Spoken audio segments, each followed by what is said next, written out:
Okay. Hello, everyone. Hey. Ah,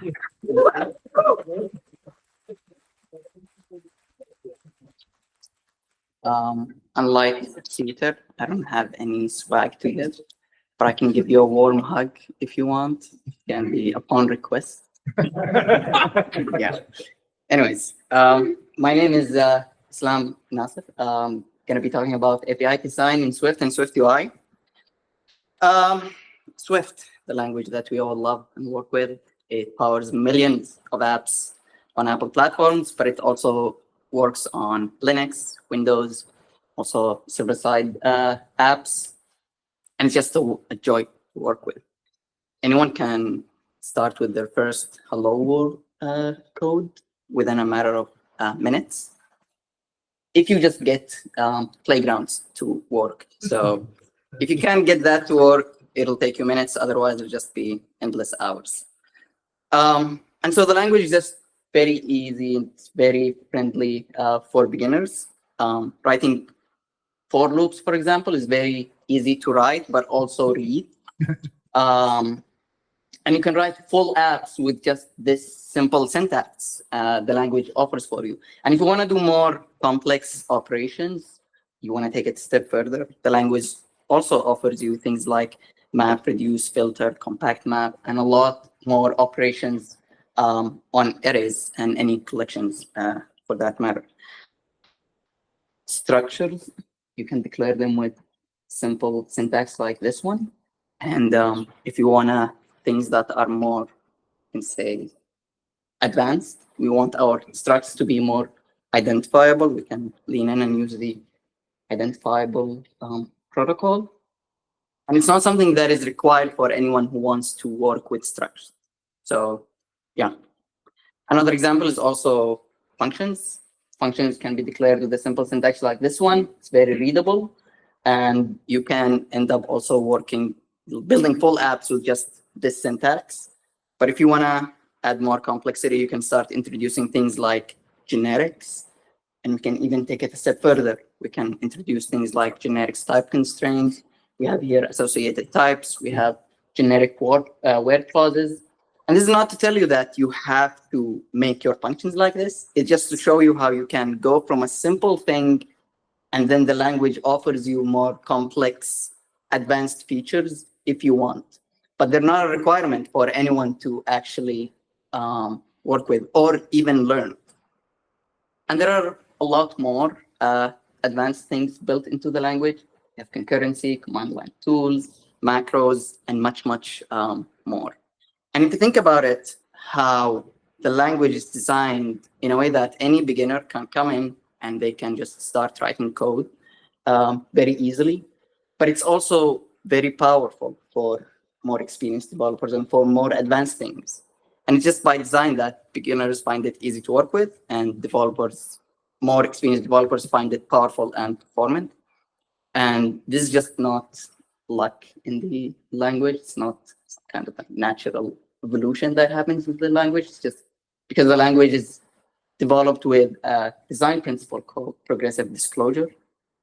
And progressive disclosure, Doug Greger here is one of the core maintainers of Swift. He describes progressive disclosure as is a design principle of how you should design something so that people can come in, be productive using something with a little bit of knowledge, and then as they need more power, then they encounter the complexity. This progressive disclosure is actually a user experience design principle. So it's very cool how you can take that user experience that is a design principle that is usually applied to user interfaces and apply it to something like API design for the Swift language. I want to talk a little bit about how SwiftUI is also built with this principle in mind. I want to highlight some of the examples, some of the APIs, but also show you how you can dig deeper into the language and also take advantage of those APIs.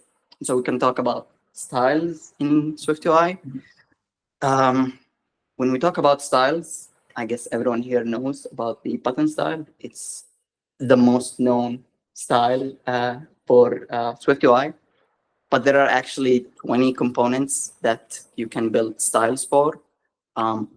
Obviously, of course, with everything with Apple, not everything you can use. Things like tab view style or picker style. If you just confirm to the protocol, you'll get the compiler would start shouting at you and giving you internal and private APIs. But other things you can build with them. And so if you look into a button, how we declare our buttons, you can create a simple looking button here with the bordered prominent style. And this is the built-in style that the language or the framework offers for you. But if you want to create our own custom styles, we can just confirm to the button style protocol, build our style, and use it with our button. And we end up with a nice looking button. And because button style gives us access to environment values, we can see if it's enabled or disabled, which means that we can use the same syntax with all styles, whether they are the built-in ones or just the custom ones. Anyone who comes in and sees this code, they know what this is doing. If we look into another example, forms. A lot of us build forms for things like settings. And when people usually, at least what I've seen, when people usually build forms and they want a custom design for it, they usually lean in to build wrappers and custom components for their sections and for the cells within the sections. And you don't actually need all of that. You can just declare your settings code with the custom components like with the native components like toggle and date and whatnot. And you can style your form using form style. And this is one of my favorite examples because I think everyone here who works with SwiftUI knows about the for each API, but because you use it basically with lists or any list or scroll view that you have.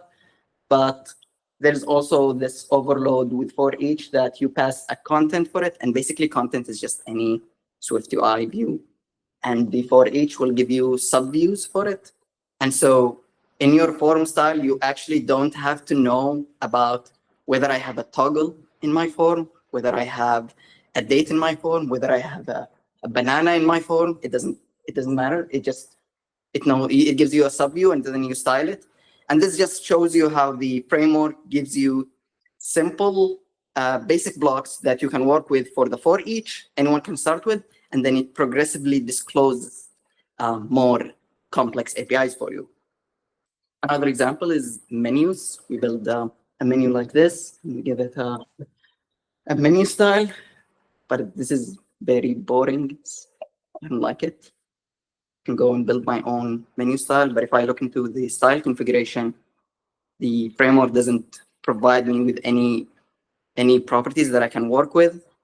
Okay, what can I do? I can go and look into the menu more, and I can see that it takes a menu style configuration.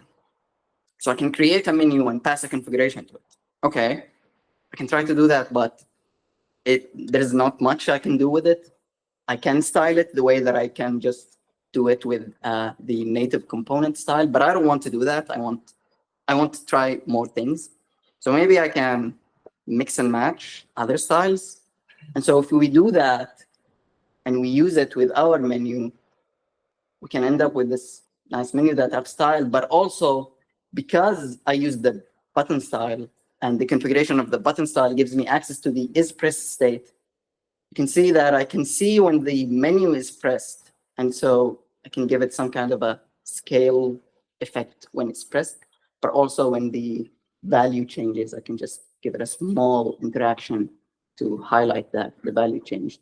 And also because we had the disabled. And so these are just some of the examples of how you can use styles in your app, but also how we saw how the language offers for us basic blocks, defaults, simple things that we can work with, but it also gives us the ability to customize and build more complex stuff. You don't have to learn how to build a custom button style or custom form style when you are first learning SwiftUI, but the framework just gives you access to these things. I want to talk a little bit about composable styles, because this is also another place where we have to think about how we design our APIs. We saw how in our example of the button, we have a primary button, but I work with a lot of crazy designers and they want in one specific screen, the primary button to have a border. Okay, I can go and add a border like this. But then they said, you know what? I want to have it in 3 more screens, but I don't want you to change the primary button. Okay, maybe I can go create different button styles. I can do primary, secondary, tertiary, quaternary. I don't know how to say that word. Does anyone know what scenery is? I know because I had to create it. So I don't want to do that. I want to do something like this where I can build a basic style for my style where it is bordered prominent. And then I can compose more styles on top of it. I can compose a bordered line. I can do the shape. I can even build more things that specify how it should behave and how it should look and all of that. And so this is something that you can use with almost all the styles within SwiftUI. And it just makes it more flexible for people to work with. You don't have to constrain the developers with a list of specific styles. Anyone can come in and they can compose the styles however they want. You can still have for example, primary, secondary, maybe one more, but then give your users the ability to build on top of those things. We have a text, and we have the requirements for that is if we have a compare value of 50, and if I pass any value to that, I want to know if it's bigger than, equal, or less than. Okay, simple requirement. I can do that, I think. I go and build a custom component called custom comparing text view. It's mouthful, but I'll go with it. But I don't like that because as I look to this, if I'm new to this component, first thing I ask myself, what is this component? What does it do? What is the views that are inside this component? Does it change the styles? I don't know. I have to go and dig in. Okay, how can we design this requirement of this API better? Text takes a format style, things like number, date, and a whole list of formats. And if we look into the format style, it's just a protocol. Okay, maybe I can create my own format style, call it relational format style. And because I don't want to deal with any formatting, I'll take a base format style and let that do the formatting, and I will just add my requirements at the end. And so we can change our API to look like this. Text value, format relational, and we pass any compared value that we want. And if we look into these two APIs, one that is a custom one, you look at it, you don't know what it uses. Does it use text? Does it use UIKit? I don't know what it does. Does it change my font color? Does it change my font weight or the font itself? What does it do? I have to go and look into it. But if you look at the text, it's a native component. Anyone who works with SwiftUI knows text. They know format because we have other formats. We have number, we have date. And so we know that this is only going to change the format of our text and nothing more. I like my views like my plants. I don't like them dead. I like them alive. And so when I tap on something or when I interact with something, I want to have some kind of a feedback. So I want to design a way so that I can just add interactions to my views, but I don't want to duplicate that code. And I want it to work across all views. I don't want it to work with buttons, but not work with other things. So I've designed this API called interaction effect, where I can pass an effect and pass a trigger on. So interaction effect, scale on, touchdown. Okay, simple, works. But what if I want to have 2 interaction effects? I don't want to add 2 modifiers, interaction effect. Yeah, I don't want to do that. Okay, well, I've designed my API in a way that I can compose multiple effects on top of each other. So I can do combined with tilt. And if you notice, this is a very familiar syntax because we have this with transition, we have this with animation. So anyone working with this API, they will see it and they will just know that combined with, it just combines and composes two effects with each other. And I added it to my button. It works. And it doesn't conflict with my button gestures. This is very important because we don't want to add an interaction effect that is nice looking, but it just doesn't function. Okay, I like this, but what if I want to specify how my animation for the effect is? Should I add another maybe parameter into my modifier? Or I can just attach my animations to my effects directly. And again, this is a very familiar syntax because we have this with transitions. You can specify transition like opacity dot animation, and you attach an animation for a transition. And because I designed my API to be from the ground up composable, and because I designed it to be progressively disclosed for users, anyone can come in, they can work with the API. I provide a lot of defaults, offset, scale, tilt. They can do animation. They can have a lot of triggers, but also they can build their own interaction triggers. They can build their own interaction effects. I provide the basic defaults things, but also if they want to build more complex stuff, it's also available for them. So how do you how we get better at designing our APIs? First, design for public. Our best code is our public code. And so try to design your code in a way that at some point, maybe someone you don't know is going to come and use that API. They don't have context of why you designed it this way or why it is done that way. So if we have a public framework, we try to really work with our API so that it looks very nice. So let's try to also do that with any API that we design. Follow the language syntax or the framework syntax. So we saw how, for example, in the interaction modifier, we built our API in a way that follows a very familiar syntax, but also with the text component, we just use the same format syntax that we have. Take advantage of the built-in tools and APIs.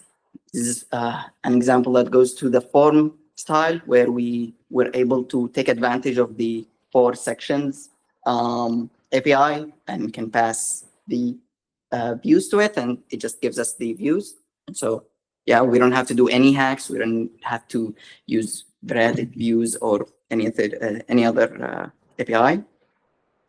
Learn language features that help you with abstraction. If you're designing an API from like the ground up, try to learn things like protocols and generics, and not just like this basic things. Try to go deep into the whatever language that you're using. Try to go deep how to write more generic code that is type-raised, composed, and whatnot. Provide defaults, allow for extension where appropriate. The button style, for example, the framework provides us with bordered prominent, I think it's bordered, plain, and a lot of defaults that you can just use, anyone who's starting with the framework, but also it gives you the ability to just confirm to the button style and just build your own styles. Compose, don't enumerate. And for my Android developers here, this is not about you. This is our moment. So it's I put it in quotes because this is something that I learned from a WWDC session about SwiftUI's API design, and it's basically goes to our example of the button styles where we had primary, we had secondary, the other words that I can't say. And you saw how you enumerate, and you can end up with just like 6, 7, and more enumerations for your button. But instead of doing that, you can build your API to be composable. So you give it a default one or a base one, build button, and then you can do dot border, dot shape, dot whatever you want. Finally, document your goddamn code. So everyone listen to me, please. It's 2025. If you're not going to document your code, let AI do it. I would take an AI documented code over no documentation any day at any time. So this is not something that you should like go and say, oh, I didn't have time to document my code. This is not an excuse anymore. Yeah, I want to close on a final thought. As a developer, I enjoy using an API that is well designed. Just like as a user, I enjoy using apps that are well designed as well.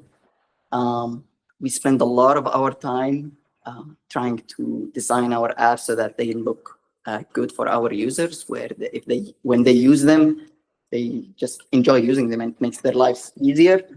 But we rarely think about users of SDKs who are developers just like us. We should have some empathy with them, but for some reason we don't.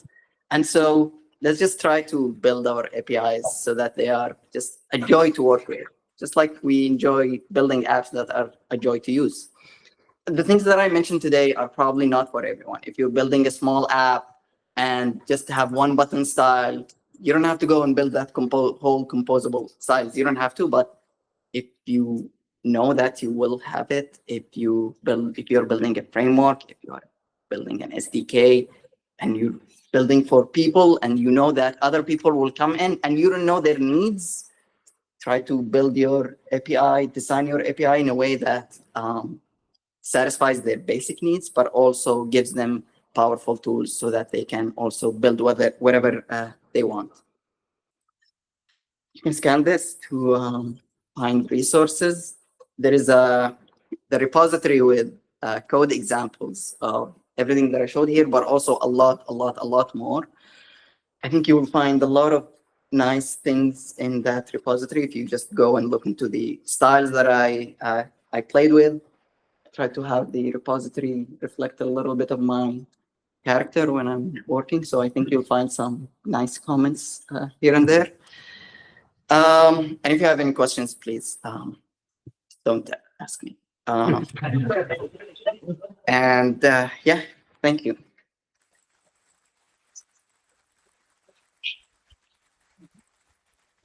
If you have questions, you can ask me, or you can ask me now. So yeah, Dimitri, shoot. Great talk, first of all. Thank you. Very intuitive and very amazing. Just wanted to highlight something that Swift compiler is sometimes, unfortunately, very famously unoptimized for loading types and this kind of complex composable extension. So designing pretty looking APIs and designing fast compiling APIs could be sometimes a bit of a knot with one another. Like if user makes a typo in a chain, like chain extension in the middle, sometimes just like compile just says like rises its hands up and says, sorry, I can't help you, and you have to split it up manually and try to fix this issue. Okay. And it's not an attack on your presentation, it's just like I think it could be a trade-off. Yeah. Okay, so you'll see in the, if you go and see in the repo, or even if you don't, when we design their APIs, so for example, looking at the button one, the button one is basically we're extending and we're building all our APIs on top of the protocol itself. So when we are doing, for example, the bordered prominent, that's a primitive button style. When we build the dot bordered line composable, you can say style, we don't build a whole new style. We don't do any kind of like type changes. We are building our style on the primitive button style. So as long as you are within the same style, the compiler shouldn't have any issues with that. And even if you go and use it within your SwiftUI view, because it won't basically autofill. So if you do dot, it will just give you the styles that are working with the primitive button style, because basically when you are designing and you are building your API, you will do your static entry for your style as an extension for the primitive button. And so if you do any other style that is for the menu style, for example, it will not show up for your primitive button style. And if it, for some reason you end up doing that, the compiler will shout at you. And so, but I get your point about, especially with SwiftUI, about just compilation in general. And I think, yeah, it's just one of the things that you have to also learn is that learn like how when you design your APIs, just to make them generic for everyone, but also they're performant, obviously. So yeah, thanks for that. You. We plan to expose some of this as a package that you can just import, like the modifiers with the press effects. I forgot the name of The interactions. Yes. Yes, that is a work in progress for myself, so you won't find it in the repo, but I'm still working on that. Okay, that all? Thank you very much. Good one.